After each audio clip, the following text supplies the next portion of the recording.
بسم الله الرحمن الرحيم.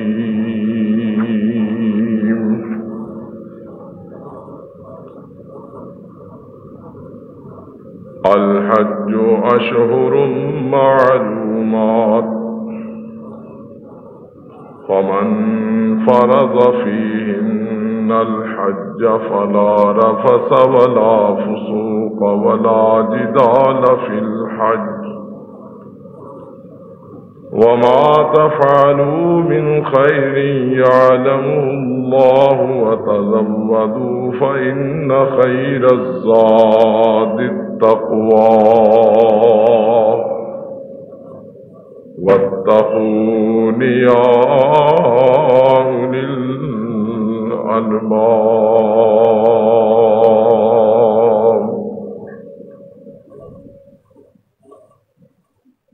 صدق اللہ.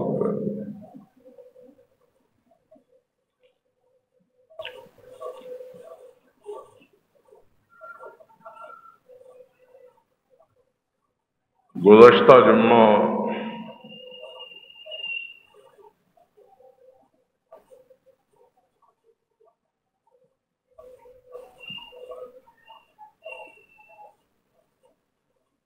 حج کے سلسلہ میں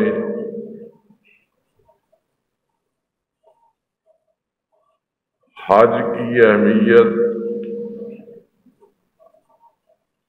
اور اس کی فضیلت کے بیان کے بعد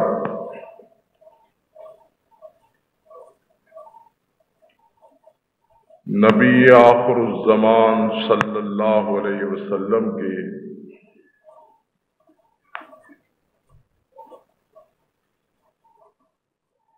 سفر حجۃ الوداع کا ذکر شروع ہوا تھا.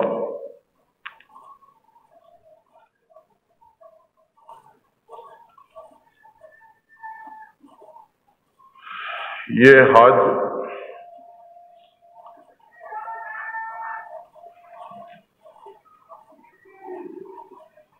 جو تاریخ میں حجۃ الوداع کے نام سے معروف اور مشہور ہے،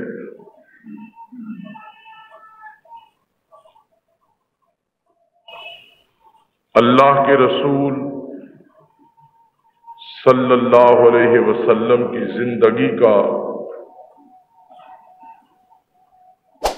واحد حج، فرضیت حج کے بعد نبی اکرم صلی اللہ علیہ وسلم کا یہ پہلا اور آخری حج تھا.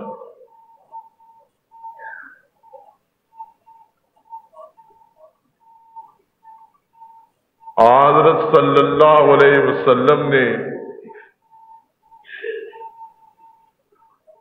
اپنی پوری زندگی میں صرف ایک فرضی حج ادا کیا،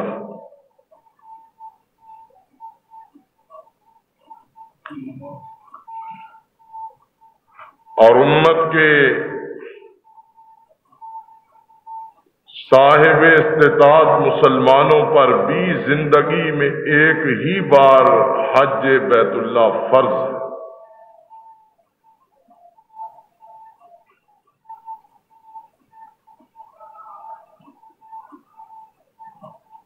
یہی بات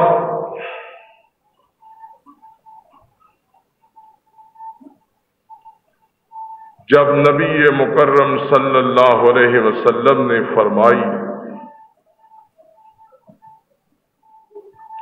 کہ اے میری امت کے مسلمانوں،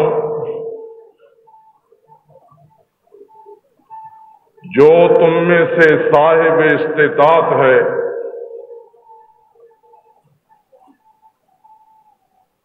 اس پر زندگی میں صرف ایک بار بیت اللہ کا حج فرض ہے.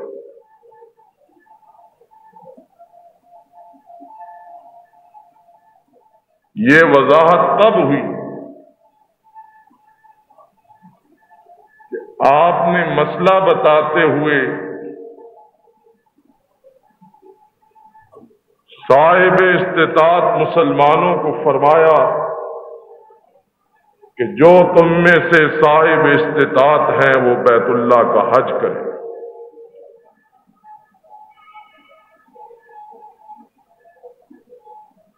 ایک سائل کہنے لگا یا رسول اللہ کیا ہر سال فرض ہے؟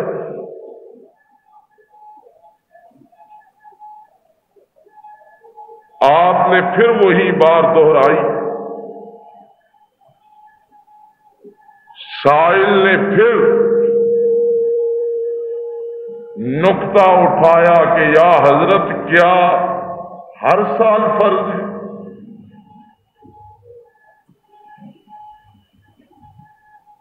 تیسری بار آپ نے اپنی بات کو دہرایا۔ سائل نے پھر نقطہ اٹھاتے ہوئے عرض کی کہ یا حضرت کیا ہر سال فرض ہے؟ تو آپ کو یہ بات ناگوار و ناپسند گزری اور آپ نے فرمایا کہ جو میں کہتا ہوں بس اسی کو پلے باندھو اور اس پر عمل کرو۔ میں ہاں کہہ دیتا تو تمہارے لیے ہر سال فرض ہو جاتا۔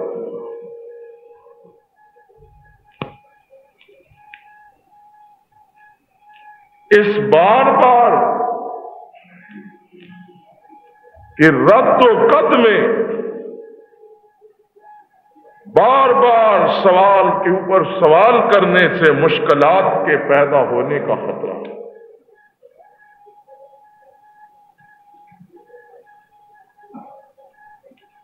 تو کثرت سوالات سے بچو اور جو میں کہتا ہوں اس پر عمل کرو۔ تم سے پہلی قومیں بھی اسی لیے ہلاک ہوئی تھیں کہ انہوں نے سوال در سوال اٹھائے اور اللہ ان کے لیے مشکلات در مشکلات پیدا کرتا چلا گیا۔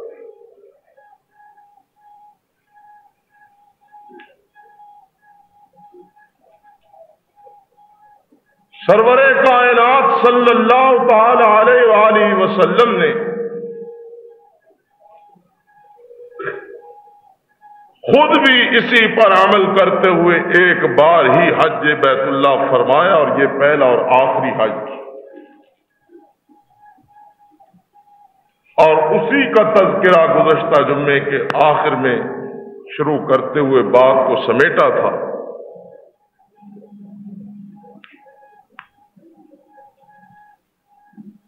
کہ رسول اکرم صلی اللہ تعالی علیہ وآلہ وسلم نے سن 10 ہجری میں یہ حج فرمایا اور 11 ہجری میں آپ کی وفات ہوئی۔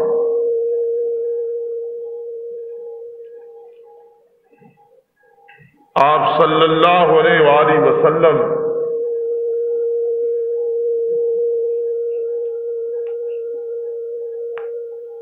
صحابہ کی ایک بہت بڑی جماعت کے ساتھ مدینہ سے روانہ ہو کر ذوالحلیفہ پہنچے اور آپ نے احرام باندھا۔ اب یار علی پر احرام باندھ کر پہلے ظہر و عصر کی 2 نمازوں کو قصر کیا اور جمع کر کے ادا فرمایا، پھر آپ نے غسل کیا اور احرام باندھا۔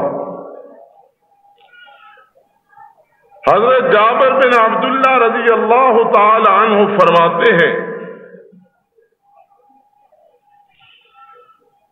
کہ اب یار علی کا پورا علاقہ اللہ کے بندوں اور رسول اللہ صلی اللہ علیہ وسلم کے جانثاروں سے بھرا ہوا،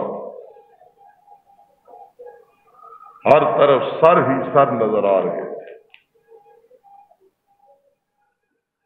آپ کے دائیں بائیں آگے پیچھے حد نگاہ تک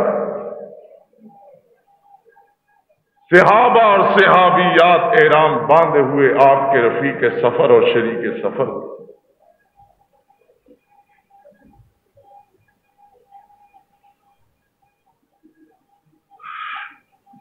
آپ نے اپنی اونٹنی پہ سوار ہو کر جب اونٹنی نے سر اٹھایا اور اٹھنے لگی تو آپ نے تلبیہ کا آغاز کیا، لبیک اللہم لبیک لبیک لا شریک لک لبیک ان الحمد والنعمت لک والملک لا شریک لک۔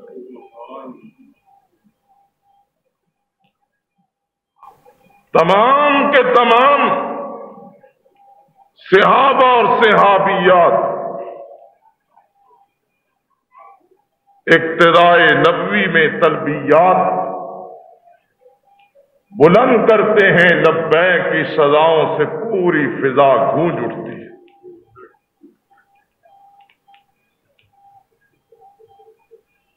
اور غور کیجئے یہ کتنا مبارک قافلہ،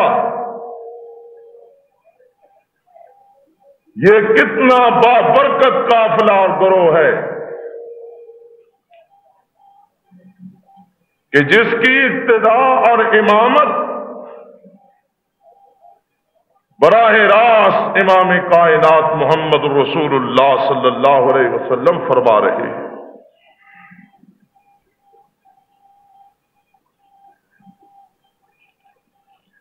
اور یہ اللہ کے راستے میں ایک مقدس سفر پہ رواں دواں قافلہ، یہاں تک کہ جب رسول اکرم صلی اللہ علیہ وسلم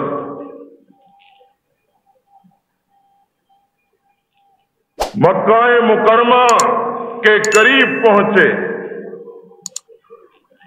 تو راستے میں اور بھی لوگ ملتے چلے گئے، اور 1.5 لاکھ کے درمیان یہ عظیم جماعت مکہ مکرمہ کے اندر داخل ہوتی ہے۔ اور ایک وہ وقت تھا کہ رسول اکرم صلی اللہ علیہ وسلم اسی مکہ سے تنہا صرف اپنے صدیق اکبر کی رفاقت اور معیت میں سفر ہجرت شروع کرتے ہیں، اور کوئی یہاں آپ کا ساتھی اور رفیق سفر نہ تھا اس مقام۔ لیکن آج چند سالوں کے بعد اللہ نے یہ منظر دکھایا کہ 1.25 لاکھ سے متجاوز بندگان خدا قیادت رسول کے اندر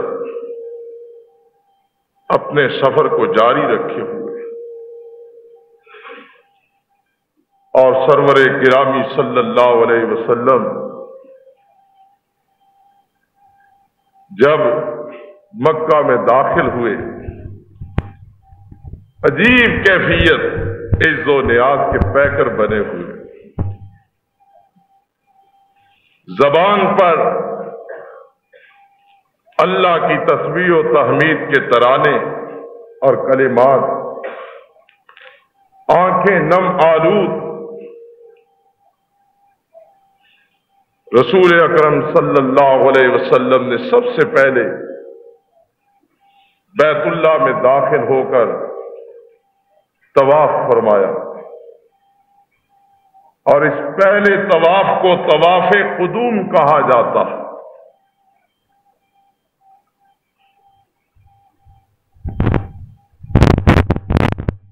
رسول اللہ صلی اللہ علیہ وسلم نے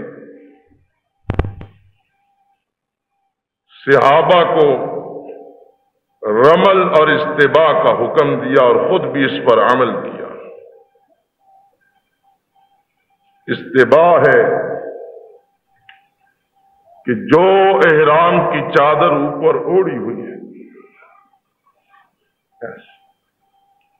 عام حالت میں چادر اوڑھی، لیکن آپ نے صحابہ کو حکم دیا کہ پہلے 3 چکروں میں اس طرح کندھے کے نیچے سے چادر نکال کر دائیں کندھے کو ننگا کر کے بائیں کندھے کے اوپر چادر ڈال، یہ ہے استباع. یہ صرف طواف قدوم کے پہلے 3 چکروں میں ہے. بس جو بعض لوگ احرام باندھتے ہی کندھے ننگے کر لیتے ہیں، یہاں کراچی میں دیکھا کندھے ننگے اور نمازیں پڑھ رہے ہیں.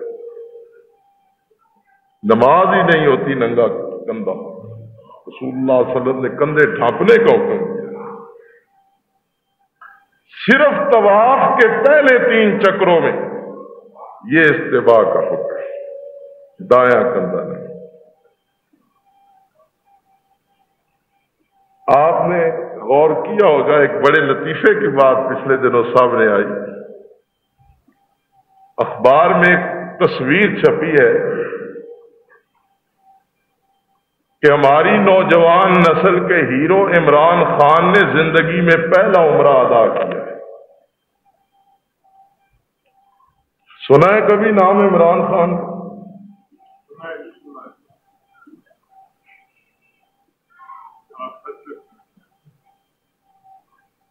یہ نوجوانوں کا ہیرو ہے.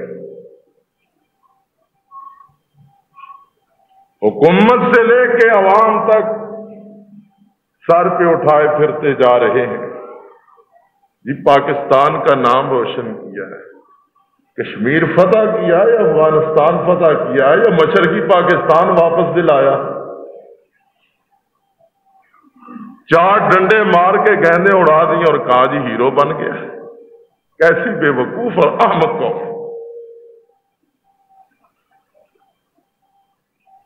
اس کی تصویر چھپی کہ اس نے پہلا عمرہ ادا کیا ہے. تصویر اس طرح چھپی کہ اس طرح اس کا احرام تھا، بایاں کندھا ننگا. میں سبحان اللہ، کیسا عمرہ ادا کیا. یعنی صرف اس ابتدائی 3 چکروں میں طواف قدوم میں دایاں کندھا 3 چکروں میں ننگا، دایاں کندھا.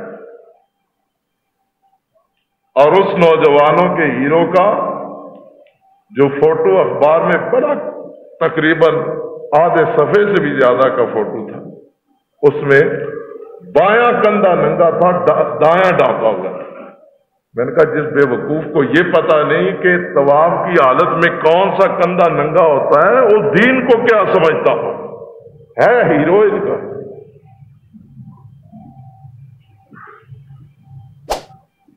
پیغمبر اسلام صلی اللہ علیہ وسلم نے طواف قدوم کے 3 چکروں میں اپنے دائیں کندھے کو ننگا کیا. صحابہ نے بھی ایسے کیا.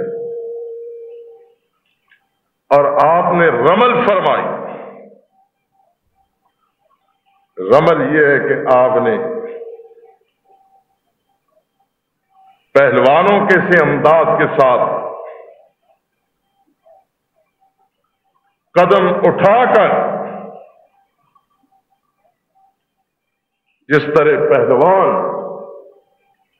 قدم اٹھا کر چلتے ہیں اور اپنی قوت کا مظاہرہ کرتے ہیں، اس طرح آپ نے پہلے 3 چکروں میں استباع بھی کیا، یعنی ایک کندھا دایاں ننگا بھی کیا، اور رمل پہلوانوں کی طرح قدم اٹھا کر قوت کا اظہار کرتے ہوئے آپ دوڑے. 3 چکر ایسے. اور پیارے پیغمبر نے اس کی حکمت بیان فرمائی.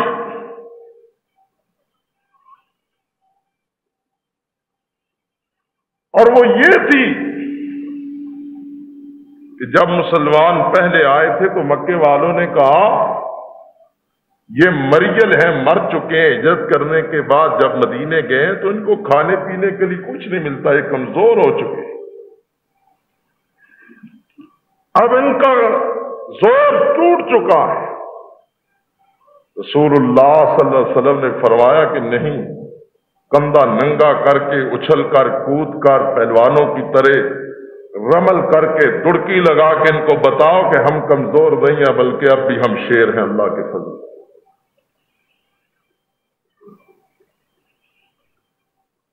کیوں جی؟ عبادت میں انکساری اچھی ہے یا انداز پہلوانی اچھا ہے؟ بتائیں، وہ عبادت میں انکساری اچھی ہے یا انداز پہلوانی اچھا؟ لیکن یہاں انکساری کے خلاف بات، اللہ کے گھر میں ایسا چلنا چاہیے یا پہلوانوں کی طرح قدم اٹھا کے اور ہاتھ یہاں کر کے قوت کا اظہار کر کے بھاگنا چاہیے؟ حکم یہ نماز کے لیے بھی آپ کو آہستہ، لیکن بتایا یہ گیا کہ جہاں کافروں کے سامنے اظہار قوت کا وقت آئے، جہاں پر اپنی شان ایمان اور ایمانی شان اور اس کی قوت کے اظہار کا وقت آئے، وہاں یہ انداز بھی اللہ کو پسند ہے، یہ انداز بھی اللہ کو پسند ہے، رسول اللہ کا اختیار کیا ہوا ہے، اس لیے کہ یہ چیز بھی دین کے دشمنوں پر عیاں کرنی ہے کہ ہم اب بھی زندہ ہیں، ہم میں زور ہے، قوت ہے، طاقت ہے، ہم مرے نہیں، ہم زندہ ہیں، اور فکر نہ کرو ہم کفر کی گردن توڑ کر دم لیں گے۔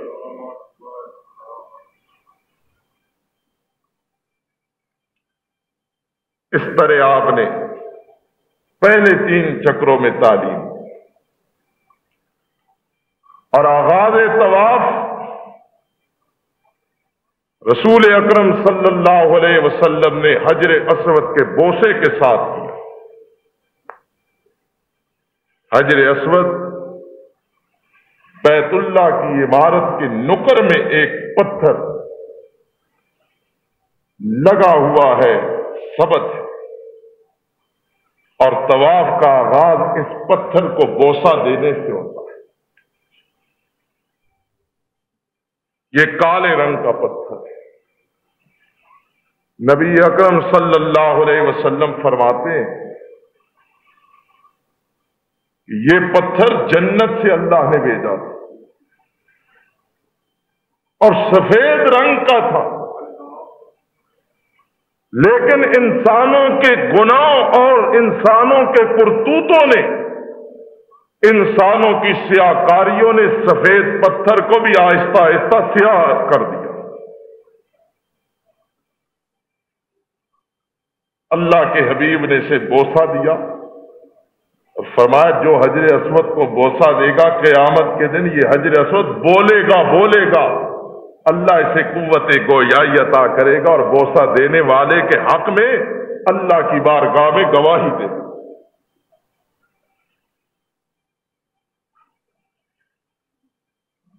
یہ امتیاز ہے، یہ خاصہ ہے اس حجر اسود کا کہ جس کو بیت اللہ کے کونے میں نصب کیا گیا ہے۔ رسول اکرم صلی اللہ علیہ وسلم نے بوسہ دیا اور صحابہ بھی بوسہ دیا کرتے تھے۔ حضرت سیدنا عمر فاروق اعظم رضی اللہ تعالی عنہ ایک بار حجر اسود کے پاس آتے ہیں، طواف کا آغاز کرتے اور حجر اسود کو بوسہ دینے سے پہلے حجر اسود کو مخاطب کر کے فرماتے ہیں یا حجر انی اعلم انک حجر،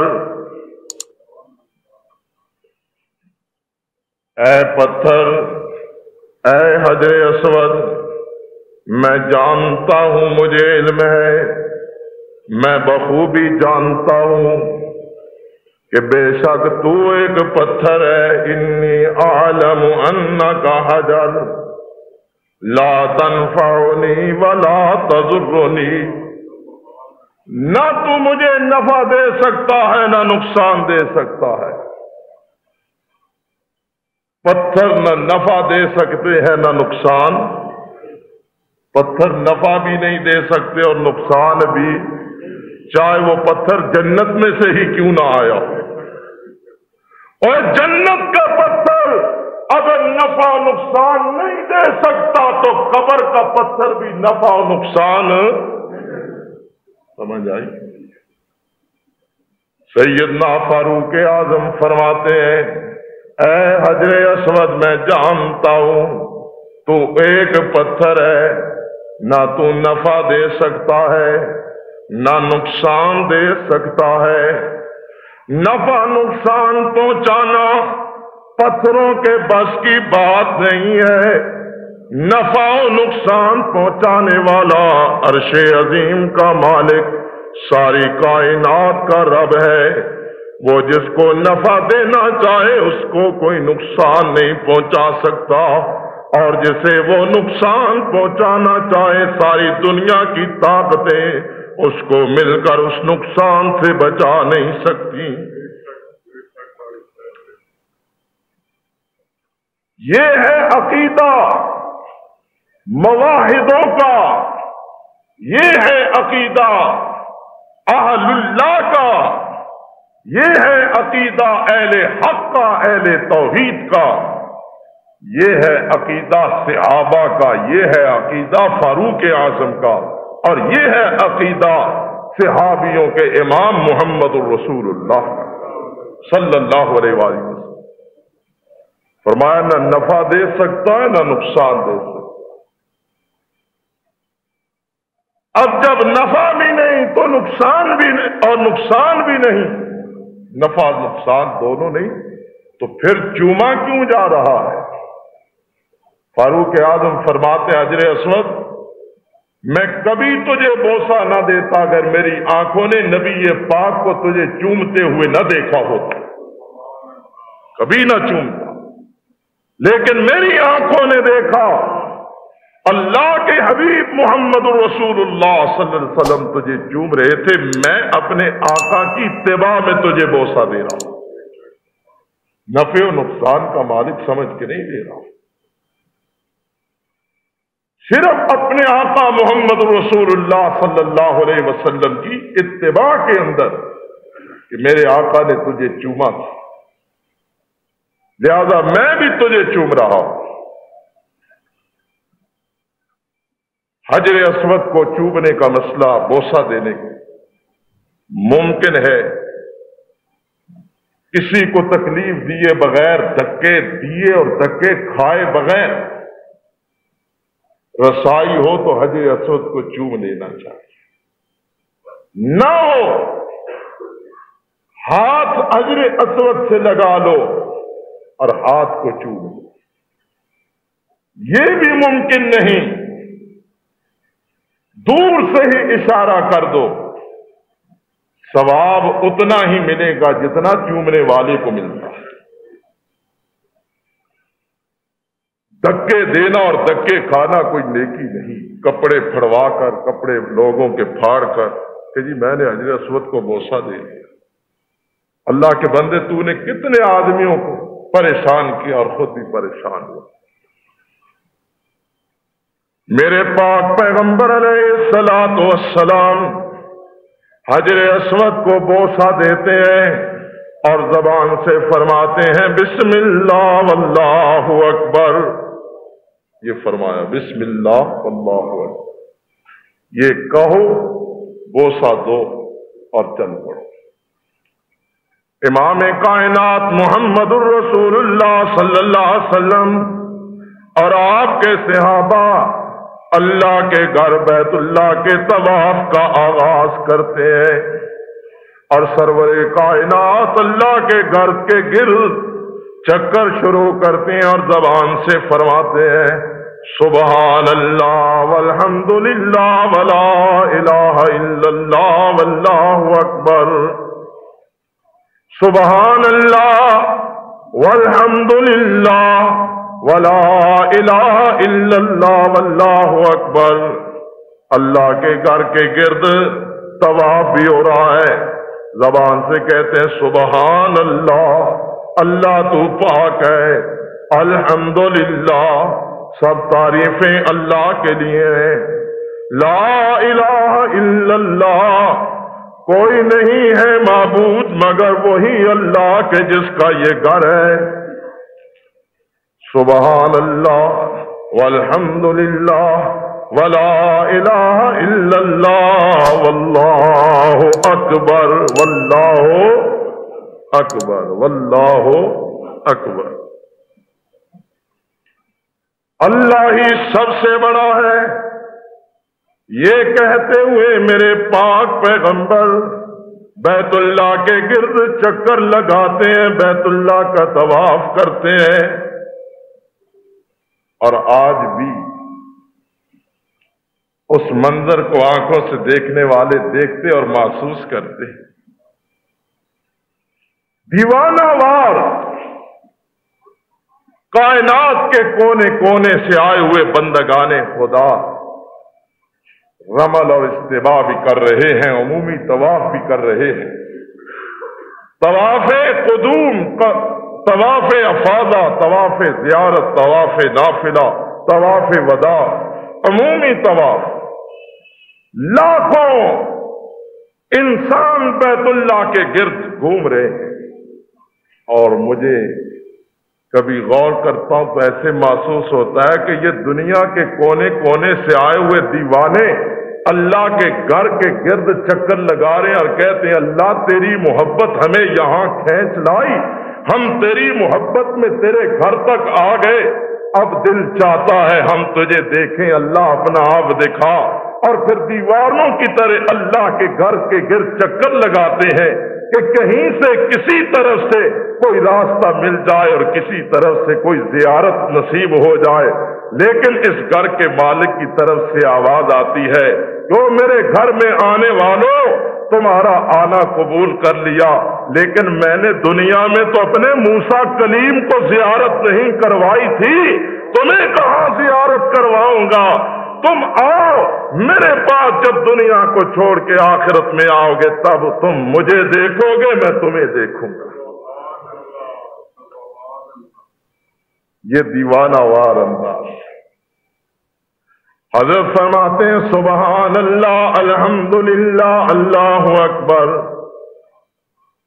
سبحان اللہ والحمدللہ ولا الہ الا اللہ واللہ اکبر۔ اور بعض روایتوں میں آتا ہے سبحان اللہ والحمدللہ ولا الہ الا اللہ واللہ اکبر، لا حول ولا قوت الا باللہ۔ امام کائنات علیہ السلام جب رکن یمانی کے پاس پہنچے تو میرے نبی کی زبان سے ایک اور دعا جاری ہو گئی۔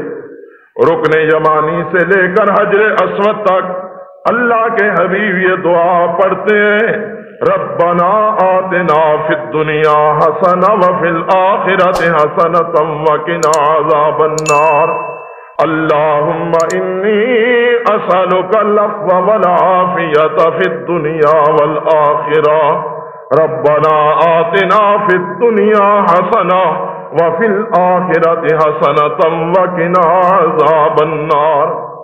اے میرے اللہ میں تجھ سے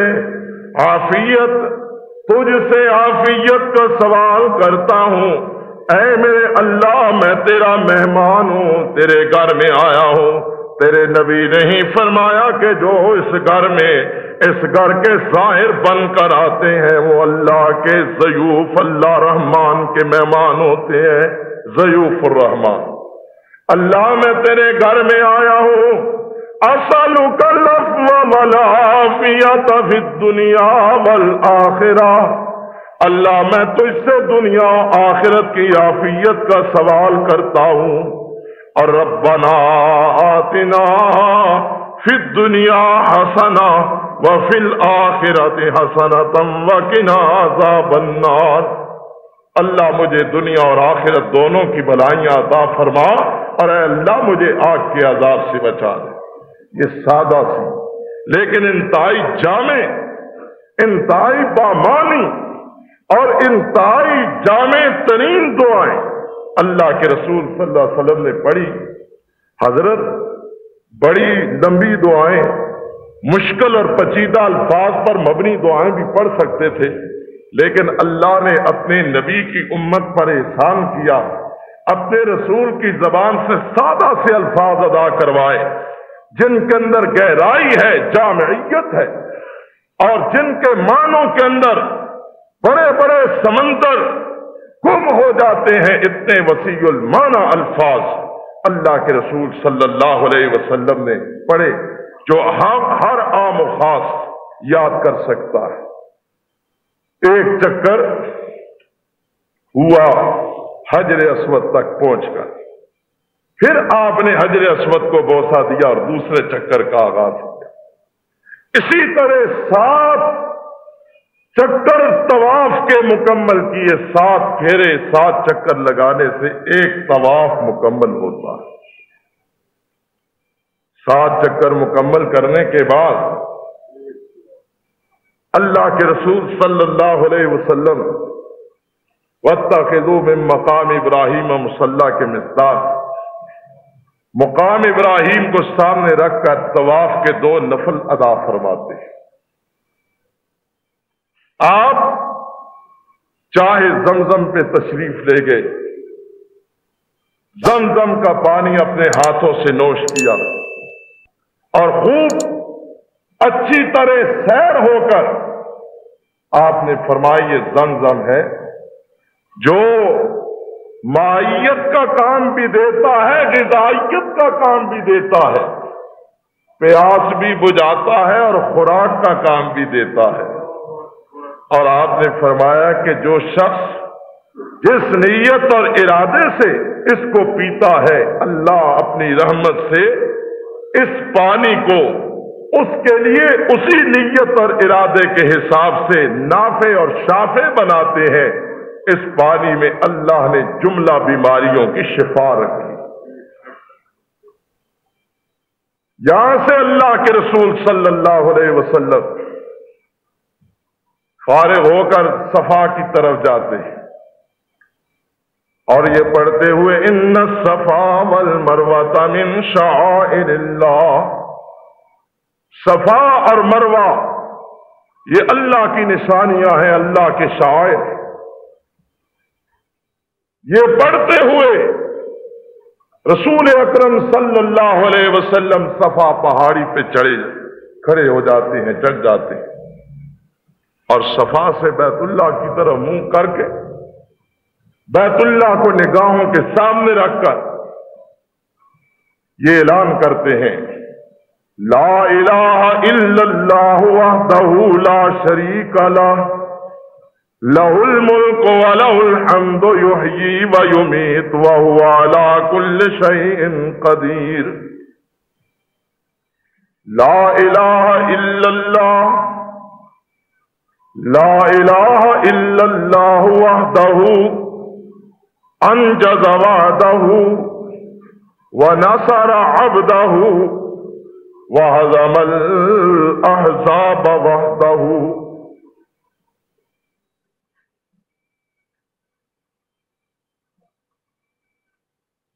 اللہ کے حبیب علیہ السلام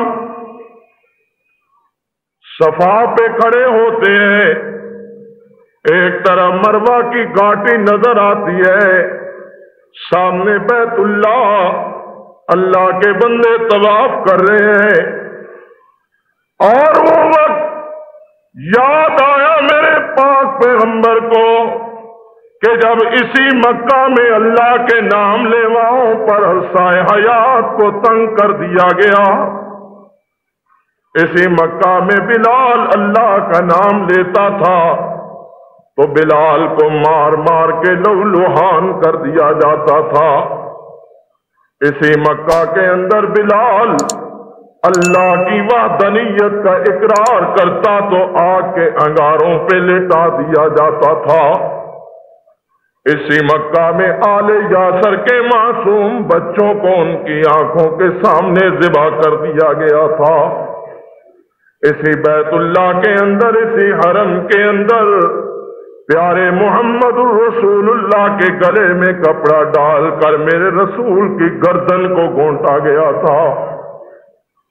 یہی بیت اللہ کہ جسے ابراہیم خلیل اللہ نے خالصتاً احکم الحاکمین کی عبادت کے لیے بنایا، مشرکین نے، ظالموں نے اسی بیت اللہ کے اندر اپنے ہاتھوں سے 360 بت بنا کر رکھ دیے تھے۔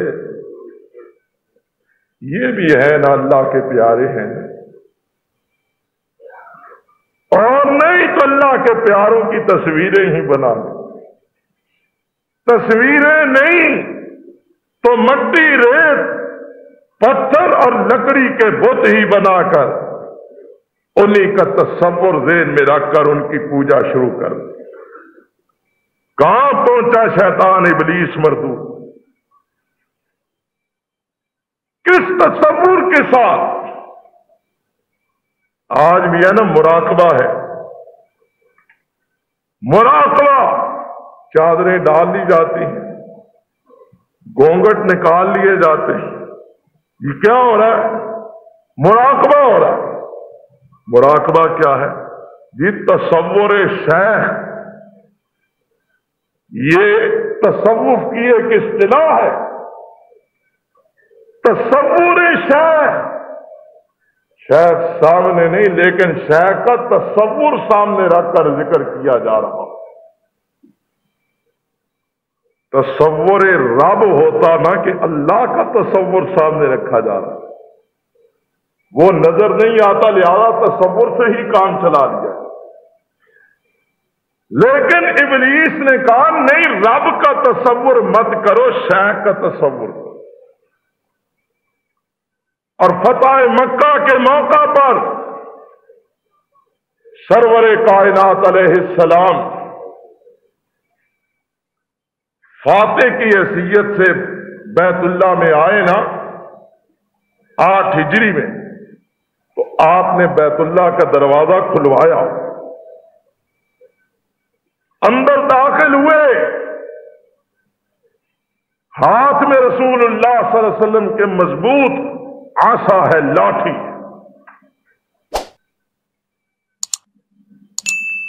آپ بیت اللہ کے دروازے کے اندر داخل ہوتے، رکھا گردن پہ بت کی، ڈنڈا رکھا، نیچے گرایا، اوپر سے 2-4 ضربیں لگائیں، مشرکین کے ایک خدا کا چکنا چور کر دیا۔ گراتے جاتے ہیں اور فرماتے جاتے ہیں جاء الحق وزهق الباطل ان الباطل کان زہوقا، حق آ گیا ہے، اب حق کا ڈنڈا اب آ گیا ہے، وزهق الباطل، اب باطل گیا ہی گیا، ان الباطل کان زہوقا، اور باطل نے جانا ہی ہے، باطل کی قسمت میں مٹنا ہے، جانا ہے، اس کا جانا ٹھہرا ہے، باطل کا جانا ٹھہر گیا، صبح گیا یا شام گیا، جانا تو ہے ہی۔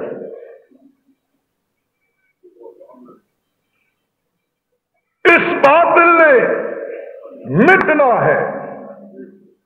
اب کہتے ہیں نا جی کسی کو کچھ نہ کہو، او ہو جی کسی کو کچھ نہ کہو۔ رسول اکرم صلی اللہ علیہ وسلم نے 360 بتوں کو کچھ کہا یا نہیں کہا؟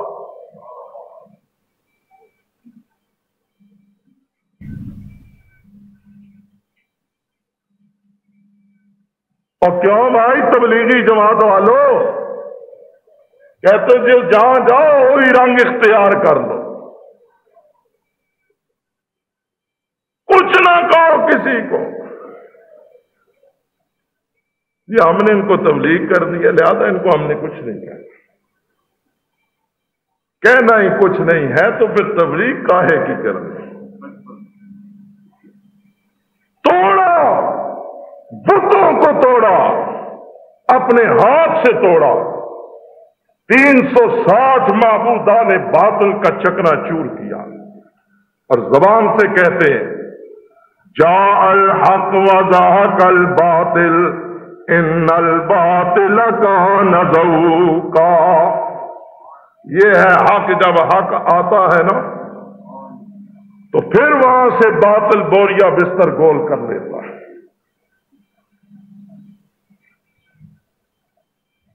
ایک بت کو گرایا، دوسرے کو گرایا، واقفان حال نے بتلایا کہ یا حضرت جانتے ہیں یہ کن کے بت ہیں؟ یہ جد الانبیاء ابراہیم خلیل کا بت ہے، یہ حضرت اسماعیل ذبیح کا بت ہے۔ پوجا بھی نیک لوگوں کی جاتی ہے۔ مشرکین نے نبیوں کے بت بنائے، کن کے بنائے؟ نبیوں کے بت بنائے۔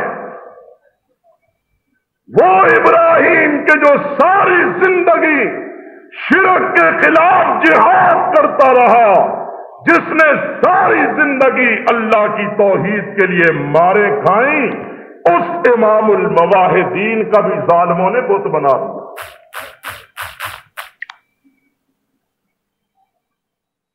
آج علی کی پوجا ہوتی ہے، لطف کی بات یہ ہے کہ اللہ کے حبیب نے علی مرتضیٰ کو بلایا، فرمایا علی جاؤ یمن کی طرف جاؤ، وہاں شرک بہت ہے۔ حضرت کیا کروں؟ فرمایا جاؤ، جا کر جتنی بھی زمین سے اونچی ابری ہوئی قبریں ہیں ان سب کو مٹا ڈالو۔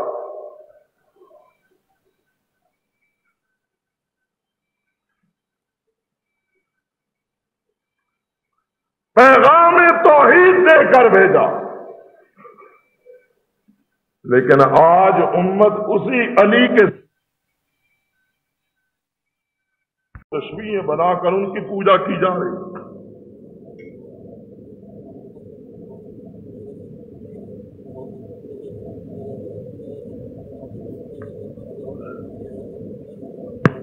شیطان نے انہی نیک بندوں کے نام پہ پھندا ڈالا،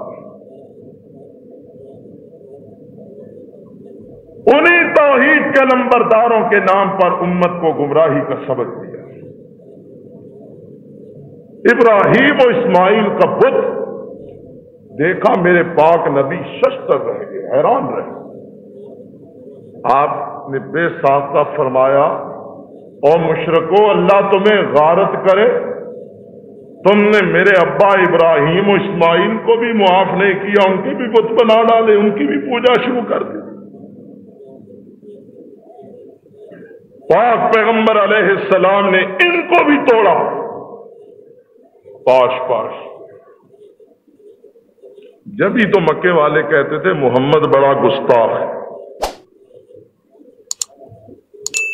بڑا گستاخ۔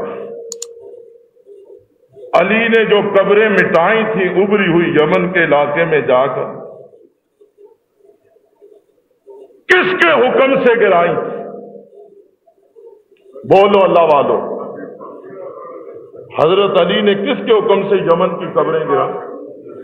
اللہ کے رسول کے حکم سے گرائی۔ پھر بڑا گستاخ علی ہوا معاذ اللہ، یا وہ ذات کے جس نے حکم دیا؟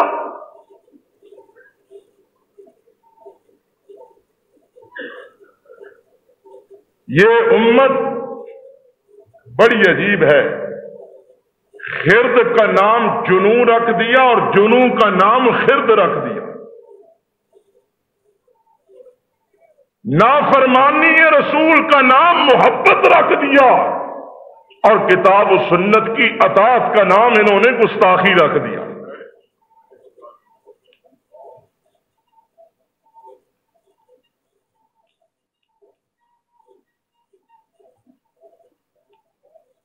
وہ ایک پاگل تھا، پاگل خانے میں لٹکا ہوا تھا الٹا۔ باہر سے ایک گروہ کچھ آدمی اکٹھے گزرے، وہ بڑا تیز زور زور سے ہنسنے لگا، کہکے لگانے لگا۔ کسی نے پوچھا تو کیوں الٹا لٹکا ہوا اور ہنس رہا ہے؟ وہ کہتا ہے میں ان جانے والوں کو دیکھ کے ہنس رہا ہوں، یہ سارے الٹے چلے جا رہے ہیں۔ خود الٹا تھا، سارے اس کو الٹے چلے جاتے ہوئے نظر۔ یہی حال ہے ان کا، گستاخی خود کرتے ہیں، شریعت کی مخالفت خود کرتے ہیں، اللہ کی توحید کا مذاق خود اڑاتے ہیں، شرک کا ارتکاب خود کرتے ہیں، بدعت کی دلدل میں خود دنستے ہیں، اور الزام ہم غریبوں پہ کہ وہابی اہل حدیث گستاخ رسول، یہ گستاخ۔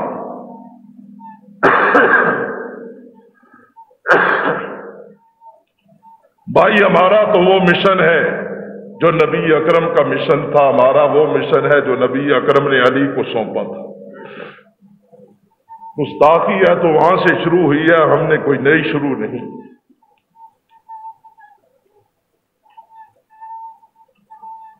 رسول اکرم صلی اللہ علیہ وآلہ وسلم سبھا پہ کھڑے ہو کر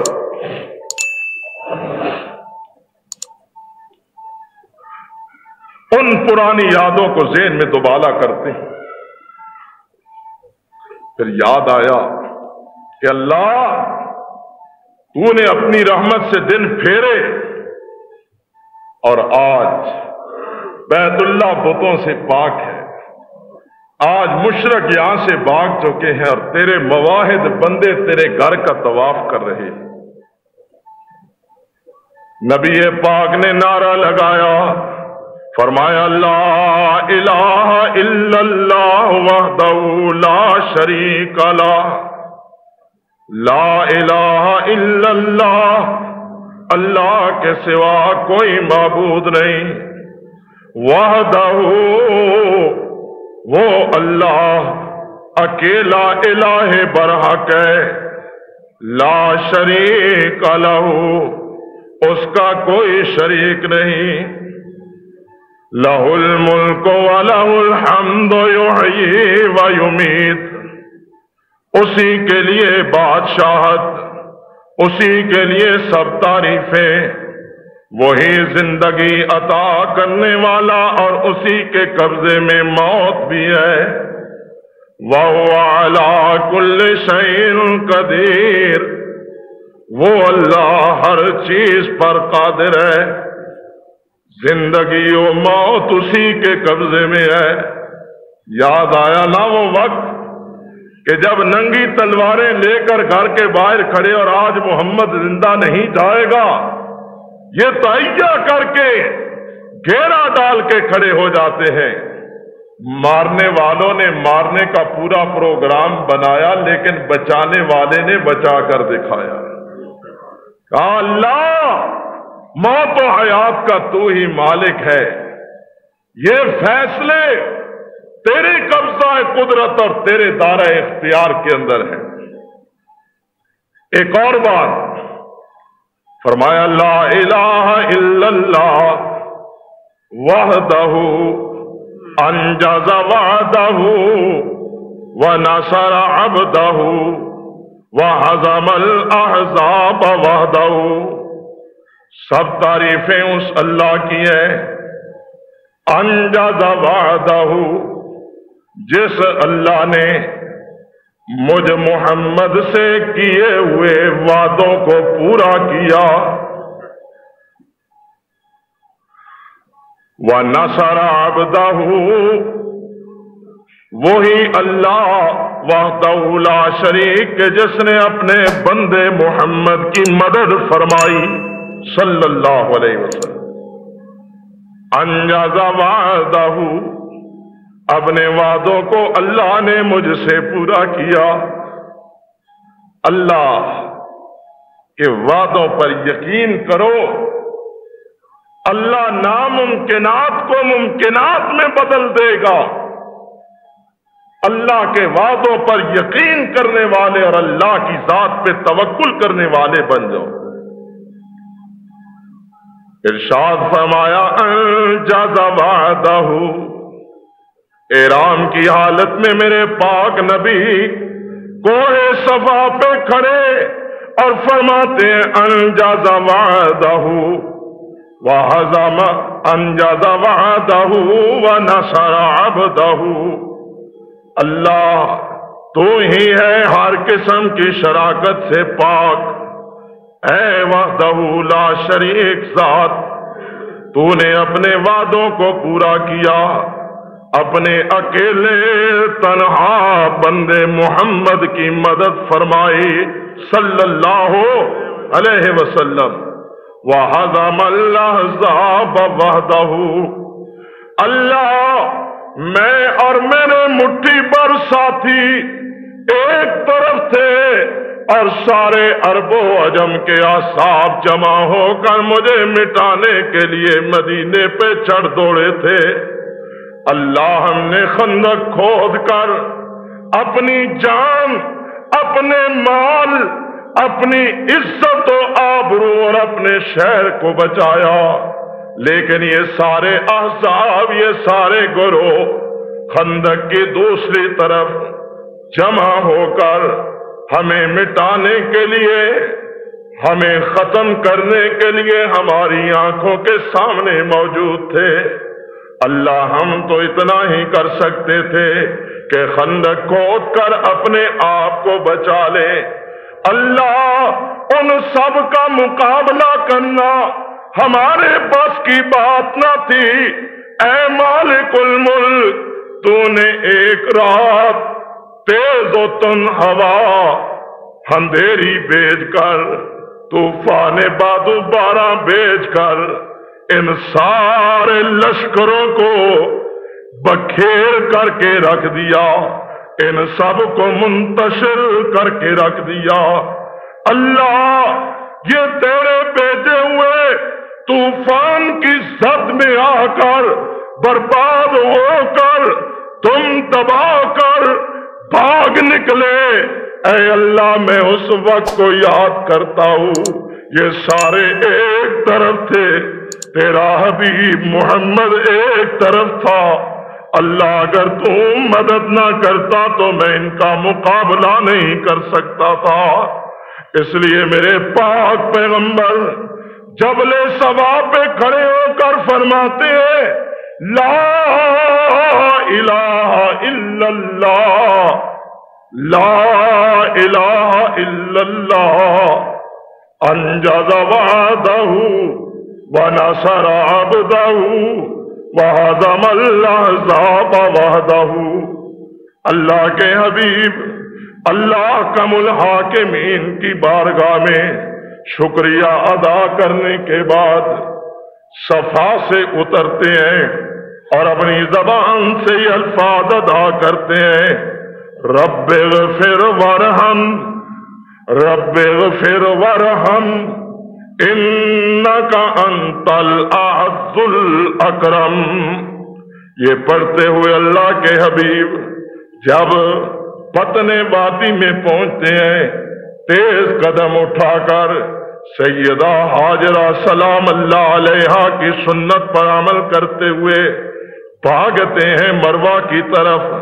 مروہ پہ کھڑے ہو کر کے بھی اسی طرح اللہ کم الحاکمین کی صفت و ثنا بیان کرتے ہیں، پھر صفا کی طرف واپس پلٹتے ہیں، صفا سے مروہ، مروہ سے صفا، 7 چکر 7 دوڑیں سائی کی پوری کرنے کے بعد آپ صفا مروہ پہ کھڑے ہو جاتے ہیں اور مروہ پہ کھڑے ہو کر فرماتے ہیں، لوگوں میری بات سنو، مجھے ایک بات کا جس کا اب علم ہوا ہے اللہ کی طرف سے، اگر اس کا پہلے علم ہوتا تو میں قربانی کے جانور ساتھ نہ لاتا۔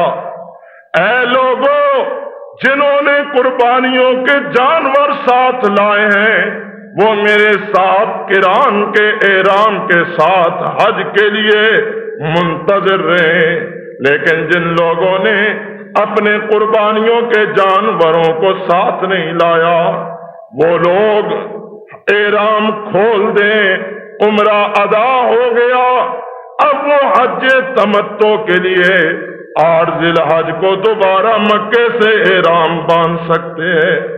یہ ایک مسئلہ بتایا حج تمتع کا۔ پہلے یہ تھا کہ احرام باندھو، عمرہ کرو، احرام باندھے، انتظار کرو حج کے دن آئے، حج کرو، پھر احرام کھولو۔ لیکن اب آسانی کر دی کہ ایک ہی سفر میں آسانی کے ساتھ حج اور عمرہ الگ الگ ادا کیا جا سکتا ہے. اسے کہتے ہیں تمتع، فائدہ اٹھانا، کم مشقت میں زیادہ سے زیادہ فائدہ اٹھانا. رسول اللہ صلی اللہ علیہ وسلم نے تمتع کی اجازت دی. اسی اثناء میں حضرت علی بھی تشریف لے آئے. مدینہ سے چلتے وقت حضرت نے جناب علی مرتضیٰ کو یمن بھیجا تھا. فرمائے یمن جاؤ اور وہاں سے اچھی اعلی نسل کے اونٹ قربانیوں کے خرید کر کے لاؤ. حضرت علی اللہ کے رسول کی قربانیوں کے جانور خریدنے کے لیے مدینہ سے سیدھے یمن کی طرف چلے گئے. وہاں سے جانور خرید کر لائے اور اللہ کے رسول کی خدمت میں حاضر ہو گئے. آپ نے پوچھا علی تو نے کس نیت سے احرام باندھا ہے؟ حضرت علی رضی اللہ تعالیٰ عنہ نے جو جواب دیا آپ اس درس سے لکھنے کے قابل. حضرت علی نے عرض کی یا رسول اللہ صلی اللہ علیہ وسلم میں احرام باندھنے لگا تو سوچنے لگا کہ کس نیت سے احرام باندھا. پتہ نہیں میرے پاک پیغمبر نے کس ارادے اور نیت سے احرام باندھا. میں سوچتا رہا. پھر احرام باندھتے ہوئے میں نے عرض کی میرے اللہ میں بھی اسی نیت سے احرام باندھ رہا ہوں جس نیت سے تیرے نبی محمد نے احرام باندھا صلی اللہ علیہ وسلم. پھر کہو صلی اللہ علیہ وسلم. اللہ میں بھی اسی نیت سے احرام باندھ رہا ہوں جس نیت سے تیرے نبی نے احرام باندھا. اللہ میں تو تیرے نبی کا جانثار اور اطاعت گزار اور تابعدار اور غلام ہوں. اللہ دین کے معاملے میں علی اپنی مرضی نہیں کرتا، تیرے نبی کی تابعداری کرتا.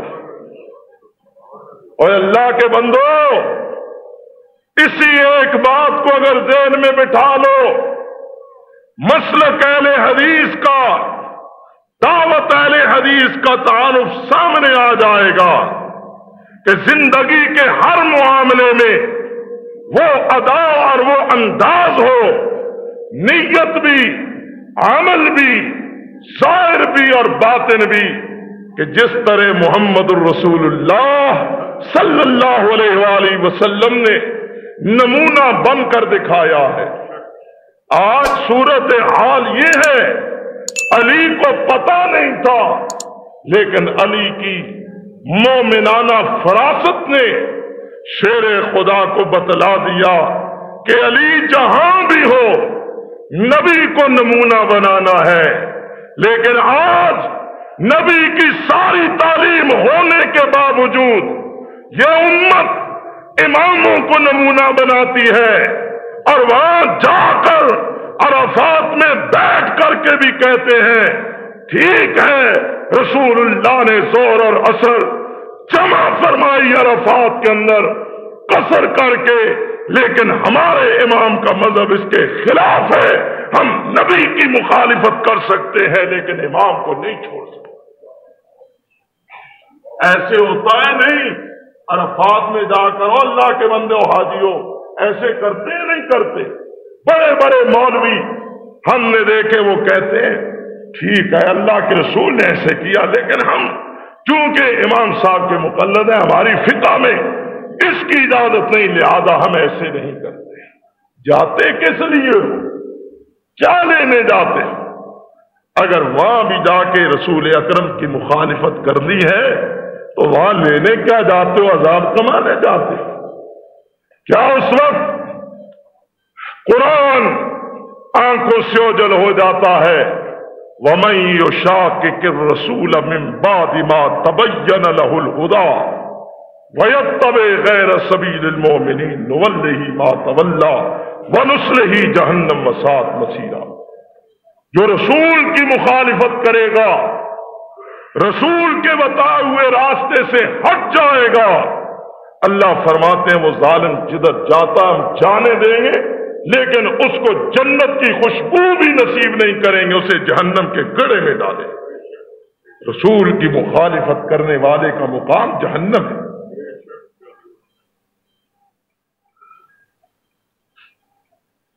حضرت علی نے فرمایا، عرض کی میرے آقا میں نے تو آپ کی نیت پر ہی اپنی نیت رکھتے ہوئے احرام باندھا۔ فرمایا علی پھر تم نے احرام نہ کھولو، تیرا اور میرا حج قران ہی ہے، ہم نے قران کرنا ہے۔ 8 ذی الحج ہوئی، عمرہ ختم، اب 8 ذی الحج ہوئی۔ رسول اللہ صلی اللہ علیہ وسلم نے 7 ذی الحج کو یوم الزینہ کہا، 8 ذی الحج کو یوم الترویہ کہا، 9 ذی الحج کو یوم عرفہ کہا، 10 ذی الحج کو یوم النحر کہا، 11، 12 اور 13 کو ایام تشریق قرار دے دیا۔ 7 کو اعلان کیا کہ تیاری کرو، کل صبح کی نماز ادا کرتے ہی ہم نے حج کے مناسک ادا کرنے کے لیے مکہ سے روانہ ہونا۔ 8 کی نماز فجر کے بعد اللہ کے حبیب اپنے اسی قافلے کے ساتھ 1.5 لاکھ کے لگ بھگ صحابہ اور صحابیات کا عظیم قافلہ مکہ سے روانہ ہوتا ہے۔ منا میں جا کے قیام فرماتے ہیں۔ فرمایا منا میں رک جاؤ، زوال سے پہلے پہلے منا میں پہنچ گئے۔ زوال ہوئی، آپ نے زور، عصر کے وقت عصر، مغرب کے وقت مغرب، عشاء کے وقت عشاء، فجر کے وقت فجر، یہ 5 نمازیں ادا کی۔ 9 تاریخ یوم عرفہ آئی، سورج بلند ہوا، آپ نے فرمایا کوچ کرو میدان عرفات کی طرف۔ اب حج کے رکن اعظم کی ادائیگی کے لیے یہ قافلہ نبوت میدان عرفات کی طرف رواں دواں ہے، اور زوال سے پہلے پہلے یہ قافلہ عرفات میں پہنچ گیا۔ آپ نے نمرہ میں خیمہ لگوایا، وہاں پر آپ نے قیام فرمایا۔ سورج مائل پر سوال ہوا، زور کا وقت شروع ہوا، سورج ڈھلا، اول وقت۔ آپ نے کہا بلال، جی ہاں یا حضرت، لوگوں کو جمع کرو۔ لوگ پہلے ہی منتظر تھے۔ امام کائنات محمد الرسول اللہ صلی اللہ علیہ وآلہ وسلم قصوہ پہ سوار ہو گئے، اور آپ نے خطبہ حج بلکہ خطبہ حجۃ الوداع ارشاد فرمایا۔ اور یہ خطبہ کیا ہے؟ یہ 23 سالہ نبوت کی زندگی کا محاصل ہے۔ یہ انسانیت کے لیے تا الی یوم القیامہ ایک چارٹر ہے۔ یہ تھا اس دور جاہلیت کے خاتمے کے بعد خاتم النبیین کا جاری کیا ہوا نیو ورلڈ آرڈر۔ یہ تھا سرور کائنات کا انسانیت کی رہنمائی کے لیے ایک جامع ترین خطبہ۔ آپ قصوہ پہ سوار ہوتے ہیں اور اللہ کے حمد و ثنا بیان کرنے کے بعد فرماتے ہیں، لوگوں سنو سنو ایھا الناس، ہائے اللہ کیسا خطبہ کہ خطیب الانبیاء اور منبر قصبہ ڈاچی، اس پہ سوار خاتم الانبیاء کا خطبہ، خطیب الانبیاء کا خطبہ۔ سامعین کون ہے؟ سامعین کون ہے؟ گوڑے پکڑ کے سونے والے نہیں، صدیق ہے، فاروق ہے، عثمان ہے، حیدر ہے، طلحہ و زبیر ہے، سعد و سعید ہے، انس ہے، بلال ہے، ابو ہریرہ ہے، ابن عمر ہے، سلمان ہے، ابن مسعود ہے، ابو عبیدہ ہے، خالد سیف اللہ ہے۔ 10 مبشرہ